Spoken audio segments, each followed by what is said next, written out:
E vamos agora já conversar com o nosso colunista, o Wagner Ribeiro, professor do Departamento de Geografia da USP, do Programa de Pós-Graduação em Ciência Ambiental. Oi, Wagner, bom dia, seja bem-vindo. Obrigado, Marilu, bom dia quem nos acompanha. Bom, a gente vai falar sobre o Dia Mundial do Meio Ambiente, né, que foi no último domingo, dia 5, tem coisas muito interessantes aqui que o Wagner já passou para a gente, nós vamos abordar, só que antes a gente vai repercutir o desaparecimento do jornalista inglês Dom Phillips e também o indigenista, o Bruno Pereira. A gente acabou de assistir e ouvir a reportagem do Paulo Motorinho e também locução do Murilo Pajola sobre esse desaparecimento. Qual que é o impacto, na sua opinião, Wagner, que esse caso, né, pode trazer, enfim, um impacto internacional, né, essa repercussão internacional, qual que é o impacto que pode ser visto, né, em relação a esse caso aqui no Brasil? Veja, Marilu, essa é uma situação bastante constrangedora para o país, né? Mais uma, infelizmente. Nós sabemos que no Brasil é o país onde mais se mata, infelizmente, lideranças ambientais. Isso já é uma estatística que a gente lidera há algum tempo, né? Depois vem de longe a Colômbia, enfim. Então nós estamos, infelizmente, na frente nesse dado ruim. E agora, associado a essa situação também, né? A confirmação do desrespeito à imprensa em geral, né? Quando você tem aí, na verdade, envolvimento até da morte de um jornalista estrangeiro que atuou no Brasil e é representante de um importante órgão de informação que tem repercussão internacional. Então, é evidente que isso traz um impacto muito grande, primeiro no Reino Unido, que é a sede desse jornal e o país desse jornalista, mas evidentemente que com o mundo globalizado hoje, onde a informação circula muito rapidamente, as implicações são seríssimas, né? E que, mais uma vez, corroboram, lamentavelmente, a imagem negativa do nosso país, né? Um país que já foi exemplo de conservação ambiental, que já foi exemplo de combate ao desmatamento, agora não apenas é um exemplo onde esses itens não são seguidos, infelizmente, e principalmente, né, reafirma a imagem de um país que não respeita a imprensa livre, um país que, infelizmente, leva à morte, né, ou pelo menos não investiga as razões da morte de um indigenista muito importante e associado a ele também um jornalista que tem enorme repercussão internacional. Então, de fato, mais uma imagem negativa, Marilu. A gente fica com o brasileiro muito incomodado, muito inquieto, né? Porque são situações que vão se somando, né? Agora, tem algo muito interessante, Marilu. A semana passada nós tivemos um encontro no Instituto dos Avançados para discutir justamente uma avaliação da Rio 92, de Estocolmo até a Rio +20, né? E nessa reunião estava conosco um pesquisador, um colega do Brasil, o professor Padua, do Rio de Janeiro, o José Eduardo Padua, e ele comentou algo muito importante. Ele estava em Estocolmo justamente participando de uma reunião de avaliação dos 50 anos de Estocolmo. Ele falou, olha, tem uma notícia minimamente boa para a gente, as pessoas ainda se lembram do tempo que o Brasil era um país sério, era um país onde as questões ambientais estavam presentes. E ele falou, a pergunta que mais me fazem é como é que vocês conseguiram eleger alguém que tem um perfil tão diferente de tudo que se fazia no Brasil, na sua tradição ambiental, né? Nós estamos falando aí de 50 anos de tradição de presença brasileira na ordem ambiental internacional. Então, o lado bom é que, apesar essa situação constrangedora, pelo menos no ambiente acadêmico, né, ainda se tem lembrança daquele momento em que o Brasil tinha uma outra inserção internacional, aparecia por ser um país que tinha um controle ambiental minimamente organizado, por ser um país que tinha uma legislação ambiental, aí podemos falar com muito orgulho, né, muito equilibrada, muito interessante, né? E o grande problema era, de fato, a fiscalização. Com esse governo nós não temos fiscalização, tem, por outro lado, o acirramento das tensões junto à posse de terra, especialmente terras indígenas, e, infelizmente, culminando agora com o desaparecimento dessas duas importantes pessoas. Eu espero que minhas condolências aos familiares, mas, fundamentalmente, isso tem repercussão para muito além da escala brasileira, e é lamentável. Mas vamos lembrar, felizmente, há ainda uma lembrança importante, né? As pessoas se recordam do tempo que o Brasil era uma referência. Podemos voltar a isso? Esperamos que sim, né? A partir de janeiro do próximo ano. Exato, Wagner. Bom, as buscas continuam, né? A gente torce, né? A gente espera que esse jornalista inglês Dom Phillips e o indigenista Bruno Pereira estejam vivos, né? ainda, a gente torce muito, mas o fato é que é bastante preocupante, né? Desde domingo, esse desaparecimento, né, dos dois preocupa e faz a gente pensar exatamente que às vezes que pode ter acontecido pior, mas vamos aguardar, né, Wagner, vamos ver se a gente consegue, né, ter esperança e que, quem sabe, né, eles apareçam vivos, né, o Dom Phillips e também o Bruno Pereira. Mas vamos agora para o nosso tema aqui do Dia Mundial do Meio Ambiente, né, de 2022, que trouxe o seguinte tema, né, hashtag uma só terra.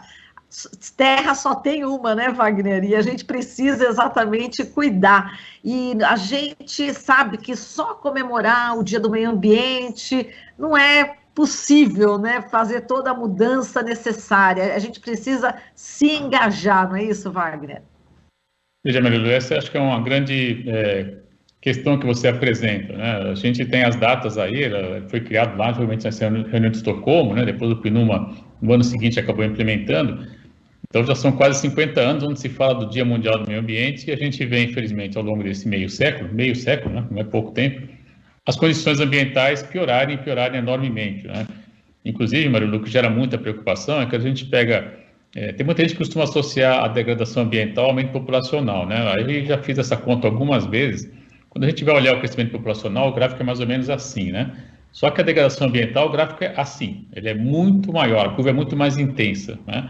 O que mostra que, na verdade, o problema ainda não é a quantidade de pessoas, mas fundamentalmente a maneira pela qual uma minoria entre esse contingente vive. É uma minoria que tem aí um enorme impacto ambiental, que gasta muito mais, né? O próprio documento apresenta, nós estamos gastando 1,6 ponto, né, a mais, né, um planeta a mais do que ele oferece ao ano, né?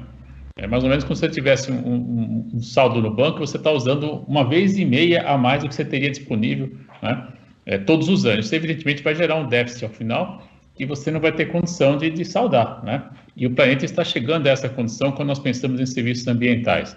Então, você tem razão, é preciso ter um engajamento para além da ação individual, né? Muita gente fala, não, eu faço a minha parte, eu separo o meu resíduo, eu economizo energia, economizo água, mas é preciso ir além. Nós precisamos, na verdade, envolver mais Estado, Marilu, mais regulação, né? Nós estamos chegando num ponto do planeta onde, na escala internacional, nós precisamos ter, sim, mais regulação internacional para evitar que os impactos, que hoje não são mais mensurados na escala do lugar, né? Eles têm, de fato, uma implicação global. Por isso é preciso de uma regulação internacional, e aí a ordem ambiental internacional, nesse conjunto de tratados internacionais que existe para que a gente possa, de alguma maneira, né, tentar conter essa devastação, ela é fundamental. Por que ela não é implementada e valorizada? Aí você passa a ter, então, uma discussão que entra no nível da política, né? Você tem aí interesses de grandes empresas, você tem interesses de grupos financeiros, você tem interesses de pequenos grupos que alguns países detêm poder político, e essa somatória que faz com que nesses 50 anos nós tenhamos, na verdade,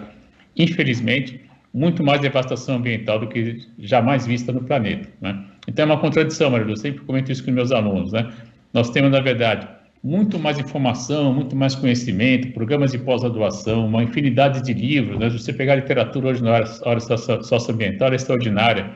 Amanhã, hoje, né? Hoje e amanhã, no IA também vai ter uma discussão muito importante reunindo, já são só no Brasil, Marilu, 141 programas de pós-graduação em ciências ambientais, algo extraordinário. Foi criado, eu participei desse movimento com meu grande amigo, o professor Arlindo Felipe Júnior e outros colegas, a professora Maria do Carmo, o Felipe era aqui da USP, a Maria do Carmo da Federal do Pernambuco, e outros colegas, enfim, não dá para listar todo mundo, porque o grupo é grande e muito bom, mas vocês se sintam todos representados nessas duas lideranças.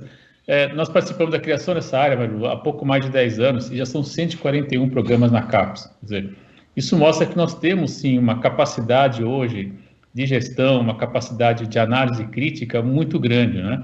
E apesar de todo esse movimento, inclusive no Brasil, a gente assiste, infelizmente, a degradação avançando em diversas áreas. Então, há um descompasso, sim, entre o conhecimento, né, e as forças que demandam aí recursos naturais e energia. E esse descompasso está gerando essa situação alarmista, né, que mais uma vez o Dia Mundial do Meio Ambiente apresenta. Então, o engajamento que você pediu, ele é fundamental para que a gente possa pressionar os estados, pressionar os países, pressionar os políticos para ter uma regulação ambiental melhor estabelecida e, principalmente, no caso brasileiro, a fiscalização que deixou de ser feita a partir do governo que está ainda no comando, infelizmente. Agora, essa campanha #UmaSóTerra, né, que você me mandou aqui, que tem um guia prático, né, para viver de forma sustentável, em harmonia com a natureza, né, desenvolvido especialmente para o Dia Mundial do Meio Ambiente de 2022, é muito interessante, né, Wagner? Porque ele traz, assim, uma série de dicas de como que a gente pode fazer essa atuação mais eficaz, tanto do ponto de vista, como você falou, governamental, entidades, mas do próprio ponto de vista pessoal, né? Então, ele dá várias dicas e tem dicas também para os professores, né? A gente tem aqui muitos professores acompanhando. Enfim, a escola é um local também muito importante justamente para disseminar essas informações tão necessárias e urgentes, né, Wagner? Não há dúvida, Maria, nós estamos falando aí, e aí nós temos hoje, né, uma discussão muito importante, que não é mais a chamada educação ambiental, mas a educação para o desenvolvimento sustentável, né, os famosos. E depois, a partir já de 2015, os Objetivos de Desenvolvimento Sustentável, os famosos ODS, né?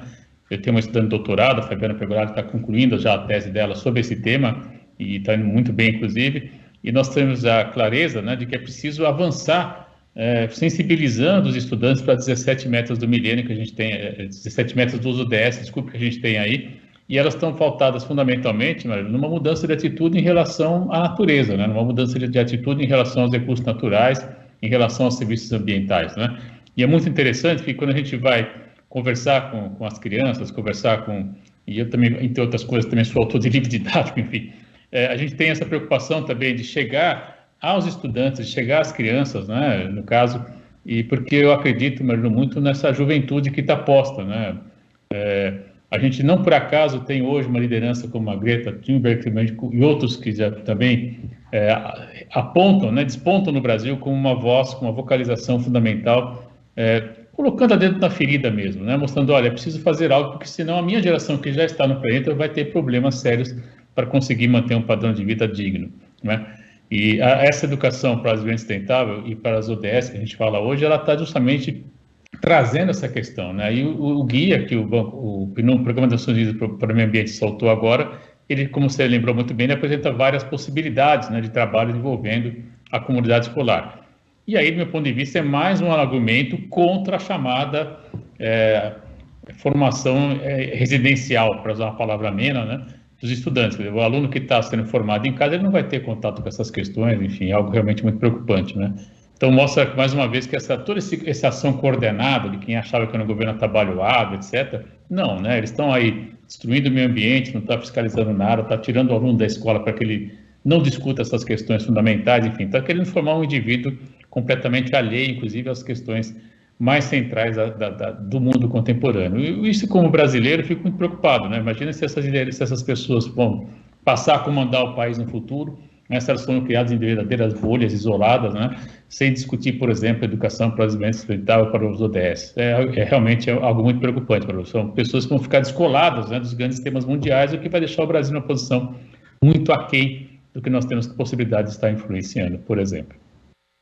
Exato, vou ver se a gente consegue colocar esse link aqui na hora da postagem, né, da sua entrevista, viu, Wagner? Porque tem coisas aqui muito interessantes, né, freio na moda, para comprar roupas em menor quantidade, né, para seguir uma dieta equilibrada, saber de onde você vai comprar esse seu alimento, né, muito além das compras, tem a dica aqui, opte também pelo natural, compre produtos que apoiem ecossistemas e comunidades locais. Olha, eu estou aqui na Baixada Santista, estou aqui no Guarujá, para achar orgânico, eu penei, viu, Wagner? Só pão de açúcar caro. E aí tem pegadinha que hoje é dia de desconto, chega lá, o desconto é para quem tem um aplicativo no celular, se você não tem o celular, você não tem o desconto, mas aí eu encontrei um rapaz, um biólogo, um estudante, né, de biologia da Unesp, né, que já tem orgânicos aqui em Santos, né, o Mandu, e consegui encontrar finalmente, então atravesso a balsa e encontro, mas veja só, numa cidade, né, litorânea, é difícil, não tem, não descobri ainda, preciso achar, eu sei que também a Conceição Trucon, né, tá por aqui, eu preciso encontrá-la, mas enfim, é uma luta, né, não é fácil, né, esse engajamento, ele requer, assim, essa luta diária da gente ver onde é que tem, né, esse orgânico, o preço. Aí, quando você vai comprar, né, direto já de um produtor ou de uma pessoa que está envolvida com essa causa, é muito mais barato, né, Claro, Wagner? claro, Não é isso? sem dúvida. Sem Enfim, dúvida. a gente está tentando fazer o possível, viu, Wagner? E hoje a gente tem a chamada agricultura urbana, né, Marilu, que também está crescendo muito, né, que é produção local, com orgânico, enfim, a gente tem a possibilidade. Certamente você vai encontrar alguém aí no Guarujá para oferecer esse produto aí, com certeza. Vou encontrar. Já estou preparando aqui minha salsinha, meu coentro, minha cebolinha aqui já no jardim, já misturar jardim com horta. É isso aí, Wagner. Olha, muitíssimo obrigada aqui pela sua participação, sempre inspiradora para a gente aprende demais com você e a gente vai tentando transformar esse mundo, sim, porque hashtag uma só terra, né? É só ela que a gente tem, né, Wagner? Valeu, querido. Um beijo, obrigada. Até a próxima. Até a próxima. A gente conversou aqui com o Wagner Ribeiro, professor do Departamento de Geografia da USP, do Programa de Pós-Graduação em Ciência Ambiental. Você está ouvindo Jornal Brasil Atual. As notícias que os outros não dão.